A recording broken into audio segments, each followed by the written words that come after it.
Hello student, welcome to our channel Allegro math academy. मैं doctor Ramsur Swamy और आज हम ये बात करें changing of order. Changing of order की रिक्वायरमेंट क्यों है? मेनी टाइम क्या होता है कि अगर इसके ऊपर डायरेक्ट करना चाहे ना इंटीग्रेशन को, तो उसको सॉल्व आउट करना बड़ा टफ हो जाएगा, कर ही नहीं पाएंगे। तो उसका ऑर्डर चेंज करने से अपन इजीली इसको सॉल्व आउट कर पाते हैं।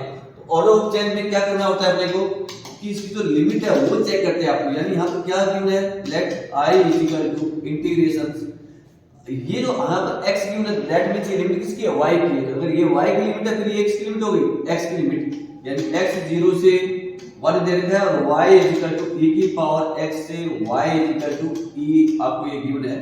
और ये आ गया अपने पास 1 अपॉन में log y और ये dx और ये dy, ये तो आपको गिवन है। अब क्या ध्यान रखना होता है, सेकंड वाली लिमिट का ही अपने को मेन इंपॉर्टेंट होता है। इसके थ्रू ही अपने पास एक एरिया आता है जिसका अपने को इंटीग्रेशन निकालना होता है। तो हियर देखें आप, इसका एरिया पर जनरेट करते हैं इस टाइप से, जो गिवन है उसकी बात करेंगे। तो सेकंड वाले की बात करूं यहां पर, तो y क्या वेरी कर रहा है, यानी y वेरीज फ्रॉम, यहां लिख देता हूं मैं, y varies from y is equal to e की power x to y is equal to e।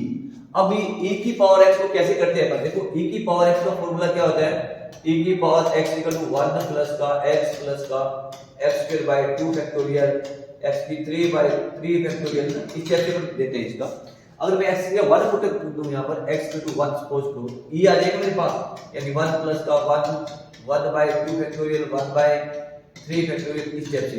यानी इसकी वैल्यू क्या होगी, 1 बाय 2 फैक्टोरियल क्या होता है, हाफ होता है, तो 2 और 2.5, यानी इसकी वैल्यू 2.5 से ज्यादा और 3 से लेस देन होती है। इससे पता लगता है ना अपने को, क्योंकि ये देखें आप, इसकी वैल्यू क्या रही है यहाँ पर 2.5 के नीचे हो रही है, वो प्लस कुछ आगे ऐड हो रहा है। तो अपन ये कह सकते हैं कि e की जो वैल्यूज होती है 2.5 से लेकर 3 के मिडल में कुछ होती है इसकी ना, कुछ ही मान सकते हैं 2.5 से जो भी है, तो 2.5 से 3 के मिडल में होती है।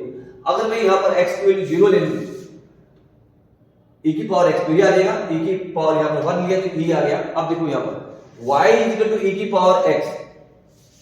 अब इसको कैसे ड्रॉ करें पर, तो देखो आप e की पावर x, y x की जगह क्या पुट करें पर, ये क्या है मेरे पास y एक्सिस है, ये क्या है मेरे पास x एक्सिस है। जब इस y एक्सिस की बात करूं मैं, तो वहां पर क्या होगा, x 0 होगा, तो x की वैल्यू 0 पुट करें तो y इक्वल टू क्या आ गया, e की पावर 0। यानी यहां मैं कहूं कि x इक्वल टू 0 पर y इक्वल टू e की पावर 0 आ जाएगा, यानी e की पावर 0 क्या होती है, 1। तो यानी y इक्वल टू 1 कहीं यहां मान लो अपने पास ये 1 आ गया, ठीक है। तो ये मेरे पास y इक्वल टू 1 आ गया, तो जब x 0 हो तो ये 1 आ जाएगा। अब मैं जैसे जैसे x की वैल्यू इंक्रीज करता रहूंगा, यहां पर देखो x 0 किया तो सारी टर्म 0 हो जाएगी, y की जगह 1 आ जाएगा, y है अपने पास, ये y तो मेरे क्या बनते हैं, x 0 की सारी टर्म 0 हो जाएगी, तो y इक्वल टू 1 आ गया। अब जैसे मैं x की इंक्रीज करता रहूंगा तो y भी क्या हो जाएगा, इंक्रीज होता रहेगा, ठीक है। तो कहने का मतलब क्या हो गया, क्योंकि आपके पास x की वैल्यू क्या है, 0 से 1 है, तो एरिया कौन सा आ गया, 0 से लेकर यहां कहीं 1 तक, जो भी एरिया लेना अपने को। तो ये यहां पर x इक्वल टू 1 की बात कर रहा है वहां पर, तो क्या रहेगा, यहां पर ये 0 यहां से स्टार्ट होगा और ये कंटीन्यूअसली क्या होगा, इंक्रीज होता रहेगा। ये किसकी वैल्यू आ गई, y इक्वल टू e की पावर x की लाइन आ गई अपने पास, क्लियर हुआ। अब नेक्स्ट देखते हैं, ये तो इसकी लोअर लिमिट होगी और y के ऊपर लिमिट क्या है, e की वैल्यू क्या होगी, 2.5 से ज्यादा, यानी कहीं अपन ये कह सकते हैं, कोई इसको यहां पर ले लेते हैं, यहां मान लेते हैं अपन ये y इक्वल टू e आ रहा है। तो ये जो वैल्यू है अपने पास, ये जो ड्रॉ किया मैंने, तो ये y इक्वल टू e आ जाएगा यहां पर, ठीक है। तो ये वाली लाइन आ गई y इक्वल टू e, तो ये y equal to e, clear हो गया।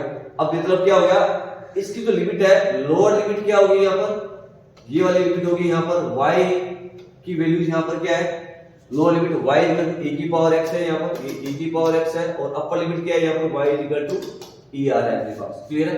तो ये वाला एरिया आ गया, कहने का मतलब आ गया अपने पास। और ये क्या है, x इक्वल टू 1, तो x इक्वल टू 1 रखेंगे आप, x इक्वल टू 1, तो y की वैल्यू क्या होगी, e आ जाएगा, तो y की e, यानी ये वाला एरिया अपने पास जनरेट हो गया, ठीक है। तो ये जो वैल्यूज आई अपने पास, यहां पर x इक्वल टू क्या है, 1 है, और y की वैल्यू क्या आ जाएगी, e है। तो ये वाला पॉइंट क्या आ गया मेरे पास, 1 और e आ गया, क्लियर है। तो ये वाला पॉइंट 1 और e आ गया, यहां तक क्लियर हो गया। ये तो आपको गिवन है। अब अपन इसका ऑर्डर चेंज करेंगे, तो ऑर्डर चेंज करेंगे तो ध्यान रखना, इसी एरिया का ही अपने को इंटीग्रेशन लेना है जहां पर ये स्ट्रिप आई है मेरे पास। तो यहां पर लिखते हैं change of order, change of order के लिए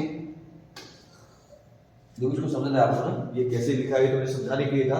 अब इसकी लिमिट पुट अप कर दी, क्योंकि y क्या कर रहा है अपने पास, में लिख सकते हैं अपन here x varies from, here x varies change हो रहा है from x equal to 0 to x equal to 1, जो हमने रिप्रेजेंट किया x को 0 से लेकर 1 तक। फिर y क्या कर रहा है, y varies from y is